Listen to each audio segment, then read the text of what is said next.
todas y a todos. Hoy inauguramos con orgullo la exposición del primer concurso nacional de fotografía Trabuco Orgulloso. Un total de 58 fotografías han sido presentadas en esta primera edición, demostrando no solo un gran talento artístico, sino también un firme compromiso con la visibilidad y la defensa de los derechos del colectivo LGTBI. Hoy estas imágenes están aquí para ser compartidas por todo el mundo. Se podrán visitar esta tarde, mañana miércoles 30 de abril de 9 a 14 horas y el viernes 2 de mayo de 9 a 14 horas. Desde este ayuntamiento queremos enviar un mensaje claro, firme y contundente de apoyo al colectivo LGTBI. Nuestro municipio apuesta por la igualdad, por la diversidad y por una sociedad en la que todas las personas puedan vivir con libertad y con dignidad. Nos enorgullece ser uno de los pocos ayuntamientos de Andalucía reconocidos como espacio libre de LGTBI-fobia, un distintivo otorgado por la Junta de Andalucía que refuerza nuestro compromiso institucional con los derechos humanos.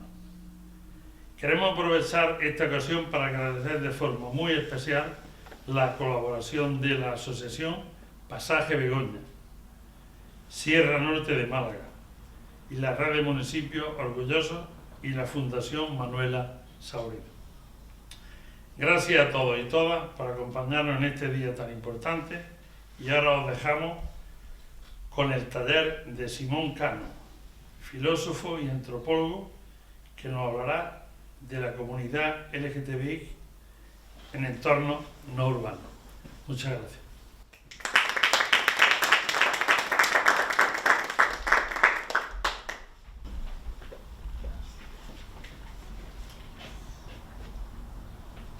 Buenas tardes a todos y a todas. Bueno, lo primero, de agradecer la deferencia del Ayuntamiento de Villanueva del Trabuco, su alcalde, las concejalas por las que ha pasado este proyecto, a Raquel, que ha sido la última por la que ha pasado, y por supuesto a todas las personas que se han dejado caer de manera voluntaria o involuntaria, porque soy un gran defensor del diálogo platónico y creo que sin un interlocutor o interlocutora no hay realmente una pretensión de buscar la verdad. Lo único que hay en un monólogo es la imposición de una autoridad. Bueno, así como preámbulo, a la entrada hay una pequeña frase sobre la libertad.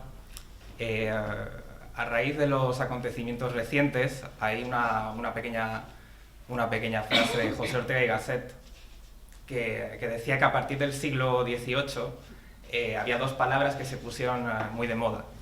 La primera era la palabra libertad y la segunda era la palabra electricidad, que los acontecimientos recientes al fin y al cabo refrendan de algún modo, porque él criticaba al final que se usase tanto la electricidad y que se hubiese acoplado a nuestra sociedad de una manera tan sucinta.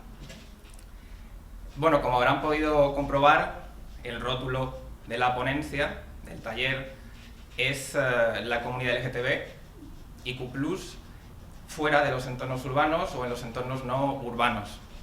Son dos partículas que en esta ponencia voy a tratar de usar para dividir la argumentación y por lo tanto ofrecer una panorámica conceptual, analítica, de cómo se ha tratado la coyuntura vital de las personas de la comunidad allí donde carecen de referencias para construir sus devenires. Entonces, cuando uno habla realmente de comunidad LGTBIQ+, hablamos de un conjunto de identidades heterogéneas. Es decir, realmente el tratamiento de algo como la comunidad LGTBIQ+, se merecería un tratamiento individuado de cada una de sus partículas. Es decir, de lesbianas, de transexuales, de gays, de lesbianas. La cuestión, al fin y al cabo, es que son identidades que han sido tabuadas culturalmente, moralmente, a partir de normativas que han existido en diferentes épocas, en diferentes etnicidades, que lo que han provocado ha sido una estigmatización, una patologización, un señalamiento discriminatorio hacia ellas.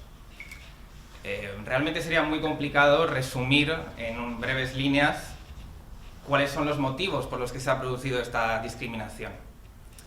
Sin embargo, a mí siempre me gusta acudir, en tanto que graduado en filosofía, porque para mí la palabra filósofo siempre es un poco complicada de utilizar sin parecer presuntuoso. El siglo pasado, a mediados del siglo pasado, se dio la famosa disputa en Inglaterra por la despenalización de la homosexualidad en los años 50. Esta disputa enfrentaba a los que estaban en contra de que esta práctica fuera penalizada por la ley. Este bando estaba representado por un filósofo del derecho que era Herbert Hart, es uno de los padres del liberalismo contemporáneo, y el otro era Lord Devlin, que abogaba precisamente por la imposición de la moral social sobre esta discusión. Él alegaba que existía cierto asco inherente a este tipo de comportamientos y por lo tanto tenían que ser sancionados por ley. La cuestión es que los argumentos que esgrimía el lado liberal era que realmente no podemos hablar de una actitud que tenga que ser penada por ley si nace de acuerdo a lo que dos personas acceden. Esta discusión llevó a la despenalización de la homosexualidad a mediados del siglo pasado en Inglaterra. Es decir, que siempre se habla en las discusiones al respecto, a favor y en contra, de cómo un lado de la población desea excluir al otro. Realmente en los estudios antropológicos, sociológicos y filosóficos al respecto, siempre se abordan los motivos y causas por los cuales esto se produce. Uno, por las relaciones de género existentes en una cultura dada, es decir, cómo lo masculino y lo femenino se percibe en esa sociedad. Dos, muchas de las prescripciones religiosas que existen con respecto a la carne, es decir, al pecado de la carne, que suele estar presente en muchas culturas.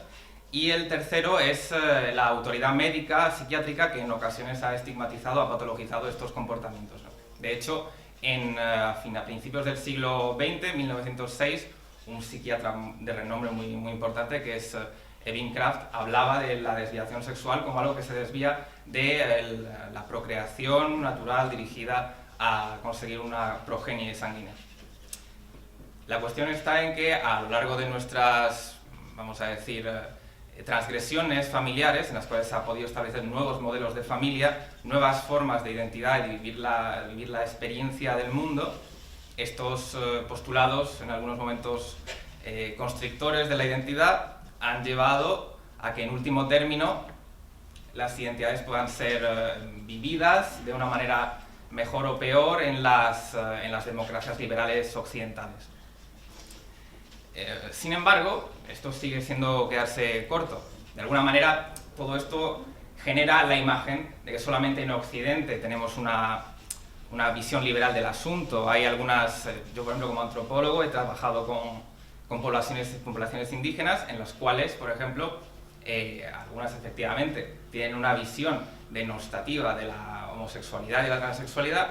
Sin embargo, otras son capaces de integrarla en sus cosmovisiones, como por ejemplo la tribu Kuna, que existe en Centroamérica, que interpreta la sexualidad, la homosexualidad, como una persona en la que conviven dos almas, ¿no? Es decir, que existen culturas, más allá de la capitalista occidental, que permite entender esto sin recurrir a la jurisprudencia y su capacidad para generar nuevas formas de pensar, ¿no?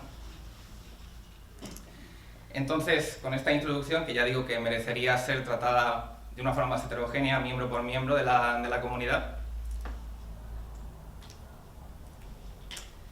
algo en lo que vale la pena detenerse es en la cuestión de la ciudad. El segundo rótulo del taller de la ponencia refiere a la vivencia de esta comunidad fuera de los entornos urbanos. Desde la sociología y la antropología, la ciudad ha sido no solamente un lugar de estudio, ha sido una categoría analítica para analizar cómo las personas se comportan, cómo circulan los significados que los orientan, y supongo que muchos y muchas de ustedes tendrán en la cabeza esta distinción que realmente empieza a utilizarse a finales del siglo XIX, principios del XX, que es la distinción entre lo urbano y lo rural, la ciudad y el pueblo. Realmente esta distinción se empieza a utilizar para estudiar poblaciones, para estudiar sus comportamientos, a partir de la construcción de las ciudades postindustriales. De alguna forma, la ciudad postindustrial es estudiada como un lugar de masificación, de aglomeración.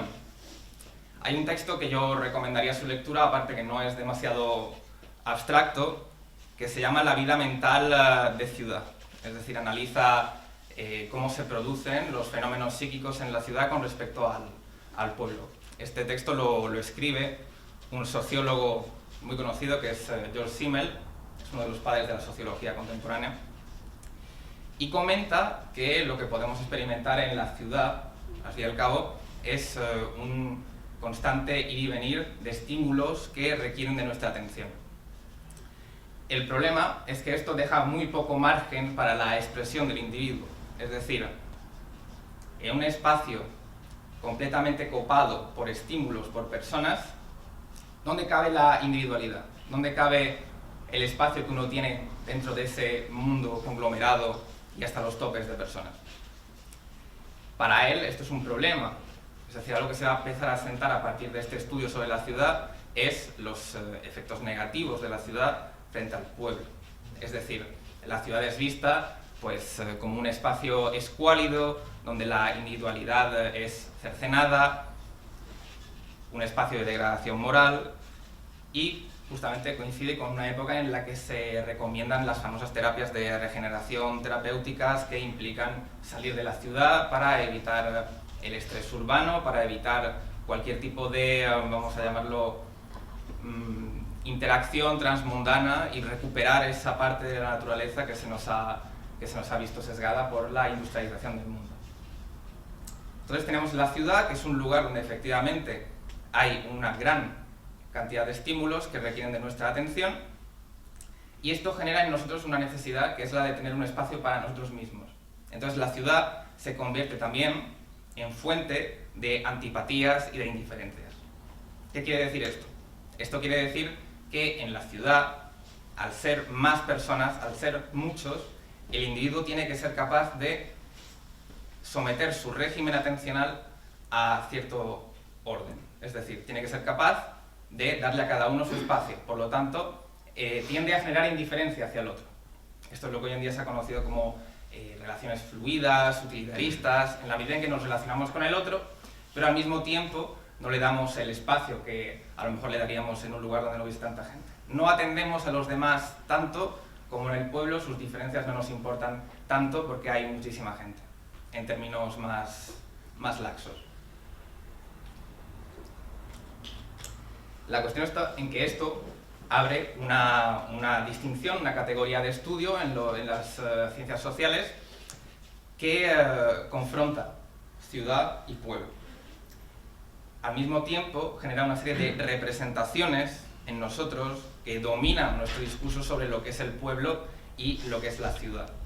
Es decir, la ciudad como un espacio donde la gente es incapaz de frenar su atención y posarla sobre alguien, y el pueblo todo lo contrario. Es un lugar donde todo el mundo se conoce, donde existe un vínculo de vecindad que genera tejidos sociales y que comprende pues, una gran cantidad de relaciones.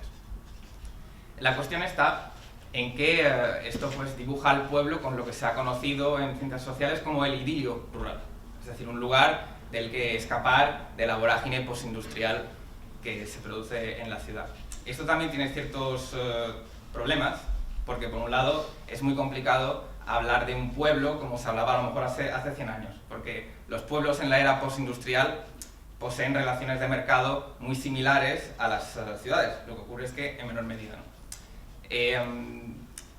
Este debate aplicado a las personas de la comunidad, a personas gays, lesbianas, transexuales, bisexuales, queer, plantea una serie de problemas muy interesantes y han sido analizados por las ciencias sociales, en especial la antropología.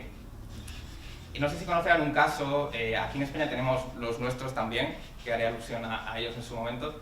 Hay un caso en Estados Unidos que se produjo a finales del siglo pasado, en el condado de Laramie. Es una pequeña región rural de la América profunda, en la que un chaval de 19 años, que era homosexual, pues fue agredido en un bar y después fue colgado con alambres de espino en una valla a las afueras de la ciudad.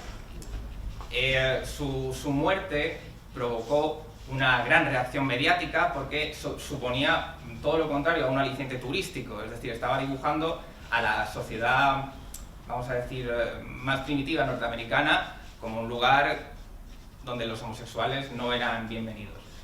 Esto provocó una serie de revueltas, los periodistas se agolpaban en los hospitales, en el hospital donde él estaba en coma, para conocer el parte médico a diario. No obstante, al tercer o cuarto día falleció a causa de las heridas. Entonces, esto generó una gran tensión en los estudios sociales y se empezó a poner énfasis en estudiar cómo las zonas rurales estaban reaccionando a la convivencia con personas homosexuales, transexuales, bisexuales. Pero esto genera también otros debates que son muy interesantes. La cuestión está en por qué este tipo de personas, o por qué se piensa que este tipo de personas son marginadas o estigmatizadas en este tipo de lugares, más allá de los problemas atencionales que se señalan en los estudios sobre la ciudad, ¿no? Es decir, más allá de los estímulos. Normalmente cuando un grupo social, cuando una sociedad tabúa una actitud, es decir, como por ejemplo la homosexualidad, cuando la tabúa, es decir, cuando la sanciona normativamente o socialmente, ya hemos dicho que se puede producir por religión, por género o por medicalización, ¿no? Porque a lo mejor ahora sí es cierto, es decir, la psicología opera con unos manuales de psicología que cada 10, 15, 20 años son revisados. Hasta hace poco la transexualidad estaba incluida en esos libros como una enfermedad mental, ahora no.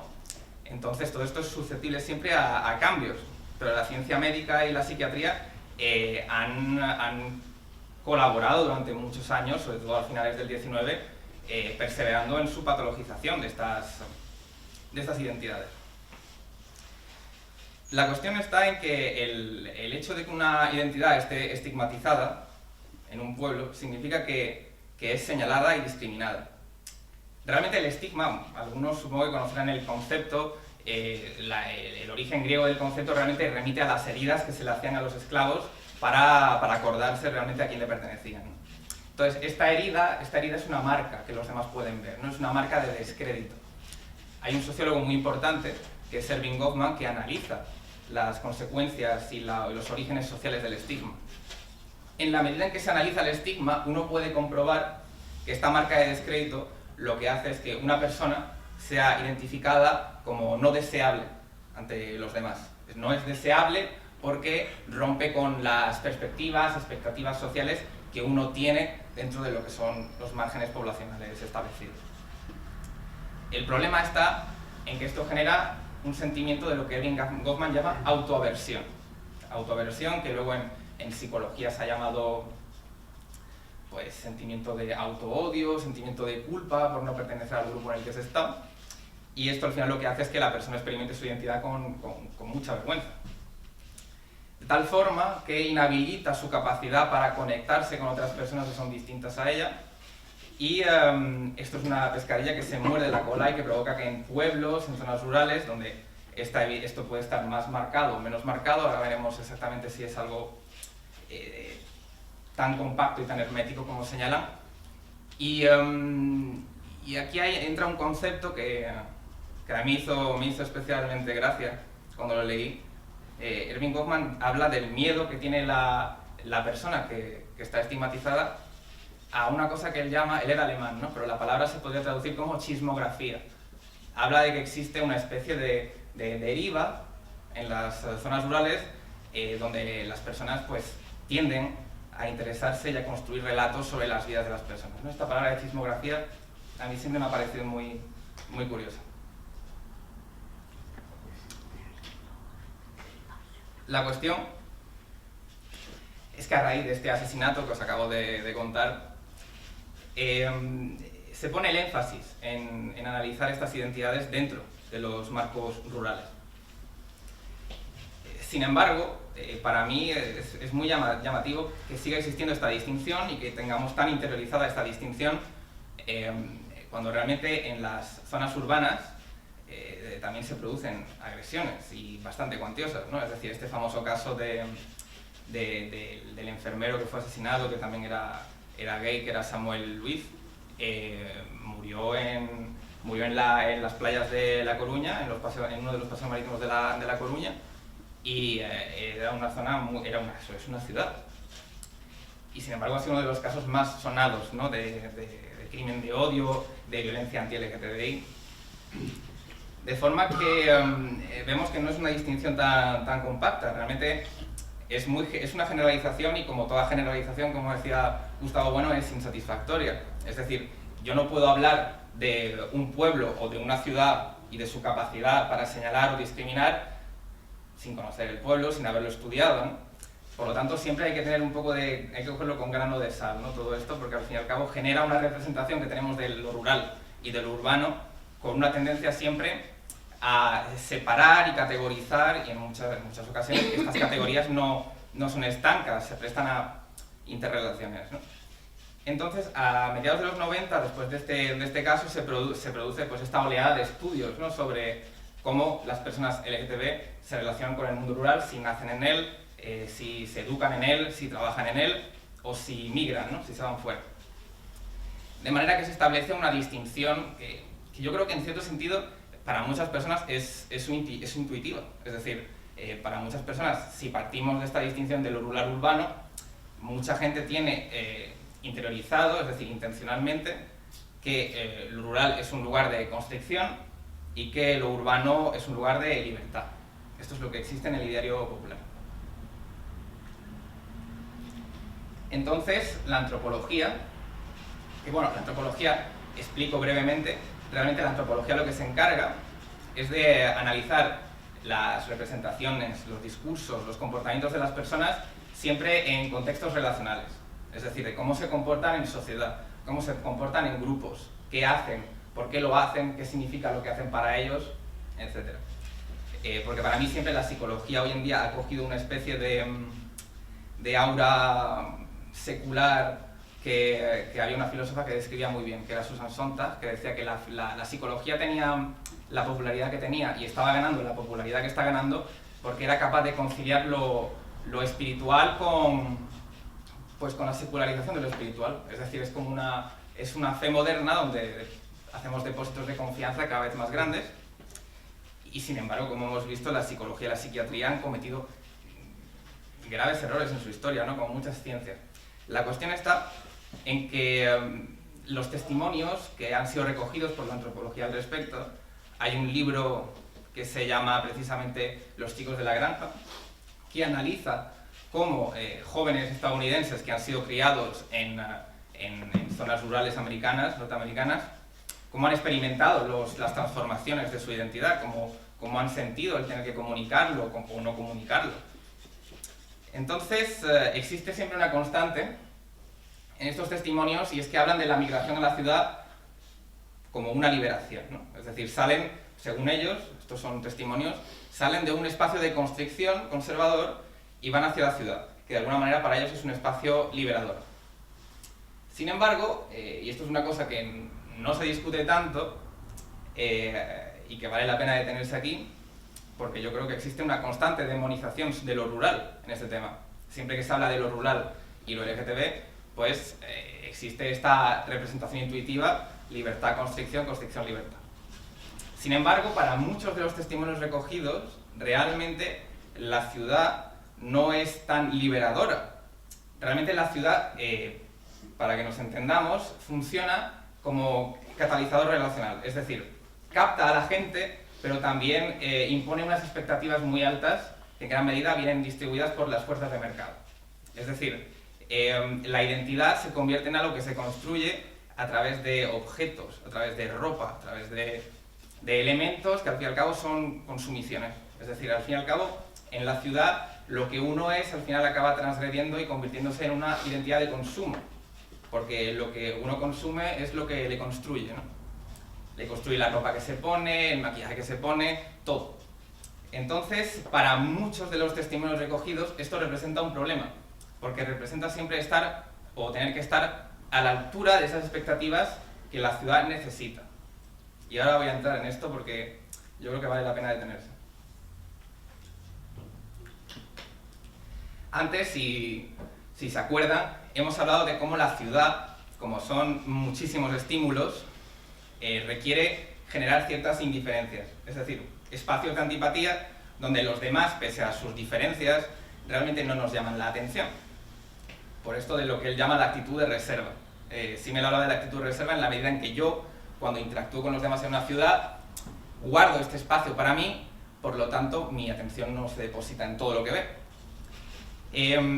Esto abre la puerta a una cuestión muy interesante, ¿no? Y es decir, cómo uno puede llamar la atención entonces en un espacio como la ciudad.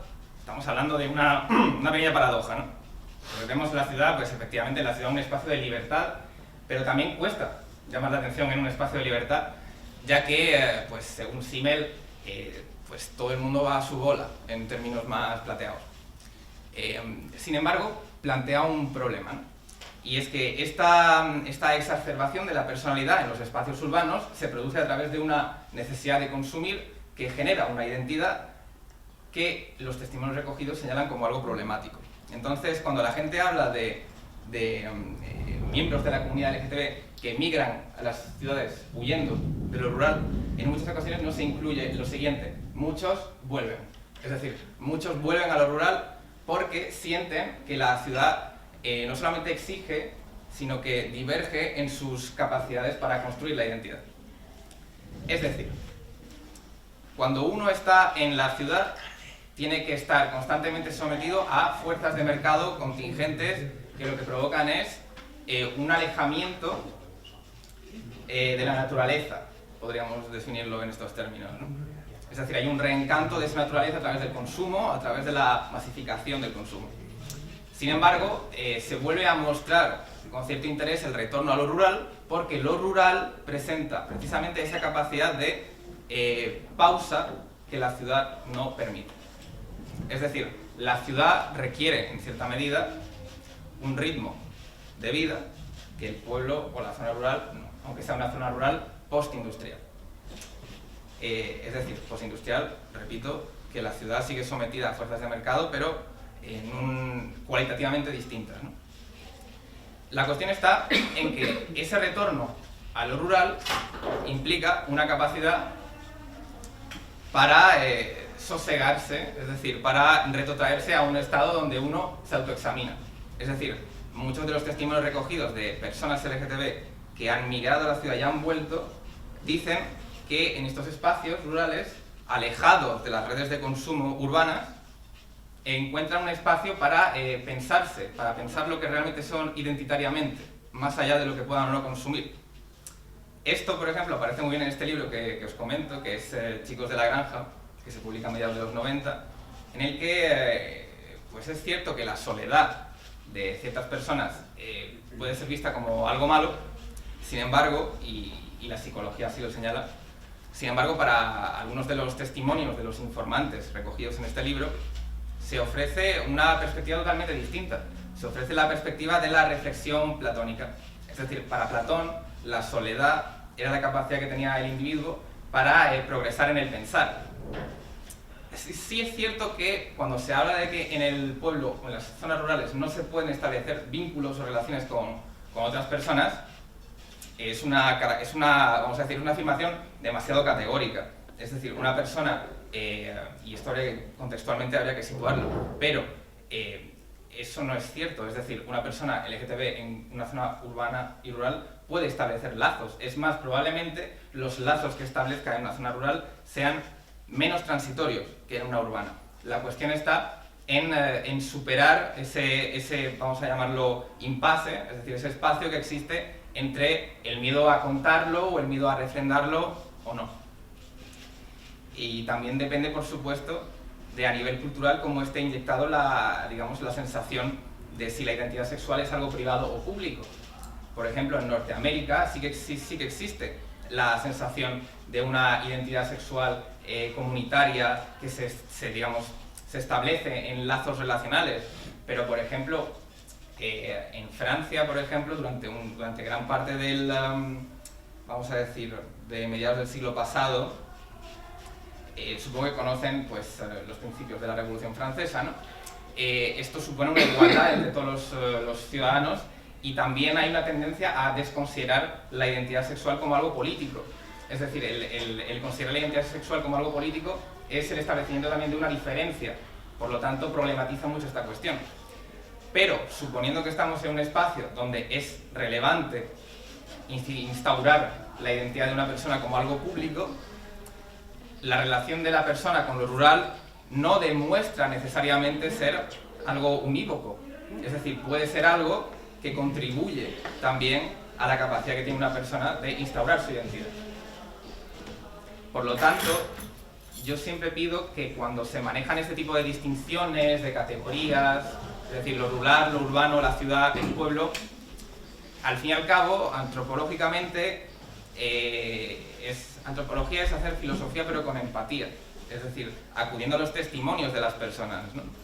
Entonces, para mí, siempre hay que tener cuidado con cómo aplicamos estas categorías, porque al fin y al cabo, detrás de la reflexión queer, que queer, para el que no lo sepa, pues es un concepto que surge a mediados de los 80 del siglo pasado y que viene a entender que todos estos actos de señalamiento, de discriminación, siempre van dirigidos a un sector poblacional que, digamos, en el siglo XIX eran los raros en la Inglaterra del siglo XIX, ¿no? Es decir, que el señalamiento siempre se produce hacia aquellas personas que conviven en los márgenes de una sociedad.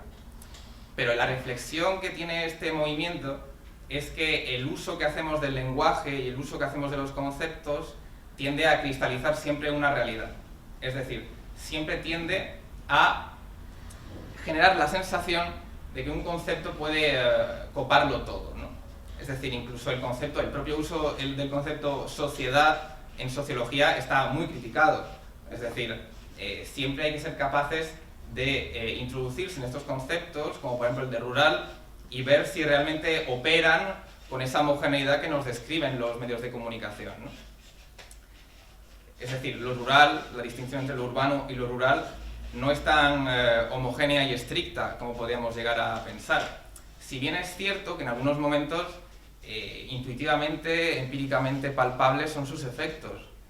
Es decir, yo por ejemplo, yo llevo viviendo aquí bastante tiempo y sí es cierto que, bueno, cuando uno va a lo mejor, y esto es muy refrendable en los testimonios que ofrecen las etnografías al respecto, pues uno no ve una diversidad epatante, como dirían los franceses, ¿no?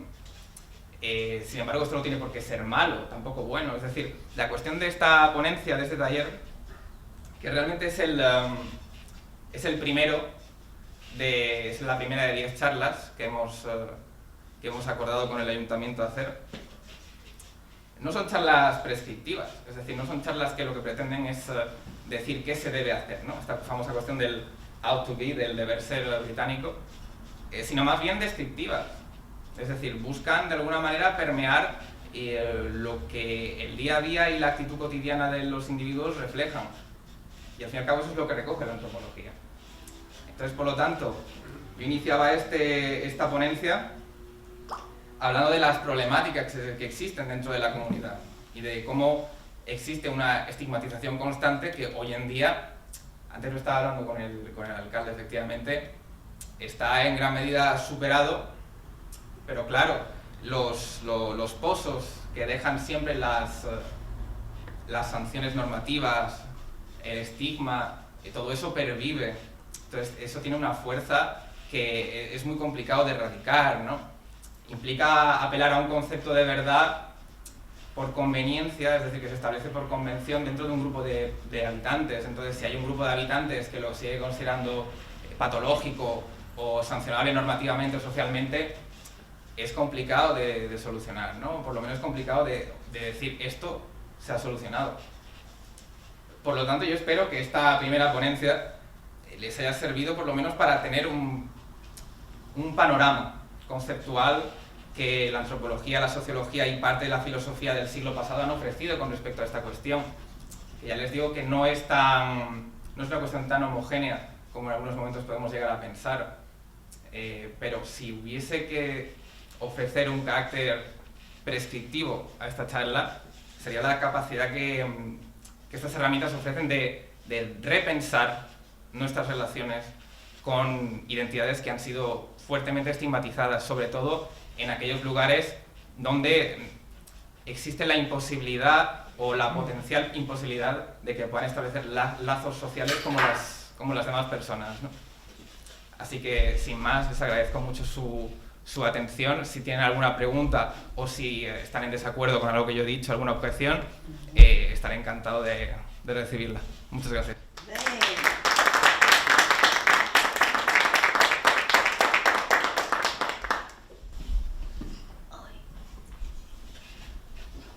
Bueno, ninguna pregunta, ¿no? Ninguna pregunta. Bueno, espero que les haya gustado. Sí, Sí, bien interesante. Bien. Pues eso, Muy cualquier interesante, sí. duda que tengan queda a su disposición. Yo estoy por aquí, así que les invito a venir a la siguiente que se haga, que supongo que no será pronto. Y nada, que si me quieren seguir en mis redes sociales están invitados si las tienen.